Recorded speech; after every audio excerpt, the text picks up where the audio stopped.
ನಾನು Abhishek Chauhan, doctor Agarwal eye hospital ಸಂಸ್ಥೆಯ ವ್ಯವಸ್ಥಾಪಕನಾಗಿದ್ದೇನೆ. ಸೊ ಈ ಒಂದು ಸಂದರ್ಭದಲ್ಲಿ ನಾವು ಹೇಳಲು ಬಯಸುವುದೇನೆಂದರೆ, ಡಾಕ್ಟರ್ ಅಗರ್ವಾಲ್ ಐ ಹಾಸ್ಪಿಟಲ್ ಸಂಸ್ಥೆಯು ಕೆಲವೊಂದು ಸಾಮಾಜಿಕ ಕಾರ್ಯಗಳನ್ನು ಮಾಡ್ತಾ ಬಂದಿದೆ. ಸೊ ಅದರಲ್ಲಿ ಈ ಒಂದು ಮಳೆಗಾಲದ ಸಮಯದಲ್ಲಿ ನಾವು ಏನು ಅಬ್ಸರ್ವ್ ಮಾಡ್ತಾ ಇದ್ದೀವಿ ಅಂದರೆ, ಬೀದಿ ಬದಿ ವ್ಯಾಪಾರಸ್ಥರುಗಳು ತಮ್ಮ ದೈನಂದಿನ ವ್ಯಾಪಾರವನ್ನು ಈ ಒಂದು ಮಳೆಯಲ್ಲೇ ನಿಂತು ಅವರು ವ್ಯಾಪಾರವನ್ನು ಮಾಡ್ತಾ ಇದ್ದಾರೆ. ಸೊ ಇದನ್ನು ಮನಗಂಡು ನಾವು ಅಂತಹ ವ್ಯಾಪಾರಿಗಳಿಗೆ ಉಚಿತವಾಗಿ ಕೊಡೆಗಳನ್ನು ನೀಡುತ್ತಾ ಬಂದಿದ್ದೇವೆ. ಪ್ರತಿ ವರ್ಷವೂ ನೀಡುತ್ತಾ ಇದ್ದೇವೆ. ಅದೇ ರೀತಿ ಈ ವರ್ಷವೂ ಕೂಡ ಸುಮಾರು 50ಕ್ಕೂ ಹೆಚ್ಚು ಕೊಡೆಗಳನ್ನು ವಿತರಿಸಿದ್ದೇವೆ.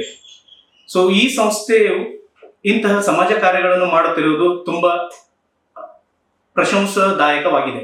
ಸೊ ಈ ಮಾಧ್ಯಮದ ಮುಖಾಂತರ ನಾನು ತಿಳಿಸಲು ಏನೆಂದರೆ, ಮುಂದಿನ ತಿಂಗಳು ಆಗಸ್ಟ್ 31ರವರೆಗೆ ಎಲ್ಲ 50 ವರ್ಷ ಮೇಲ್ಪಟ್ಟ ಹಿರಿಯ ನಾಗರಿಕರಿಗೆ ಉಚಿತ ಕಣ್ಣಿನ ಪರೀಕ್ಷೆಯನ್ನು ನಡೆಸಲಾಗುವುದು. ಸೊ ಅದೇ ರೀತಿ ಈ ಒಂದು ಉಚಿತ ಕಣ್ಣಿನ ಪರೀಕ್ಷೆಯ ಪ್ರಯೋಜನವನ್ನು ಸಕಲ ಧಾರವಾಡ ನಿವಾಸಿಗಳು ಪಡೆದುಕೊಳ್ಳಬೇಕೆಂದು ನಾನು ತಿಳಿಸುತ್ತೇನೆ. ಇಡೀ ಧಾರವಾಡ ಡಿಸ್ಟಿಕ್ಕಿನ ಜನತೆಯು ಇದರ ಸದುಪಯೋಗವನ್ನು ಪಡೆದುಕೊಳ್ಳಬಹುದು.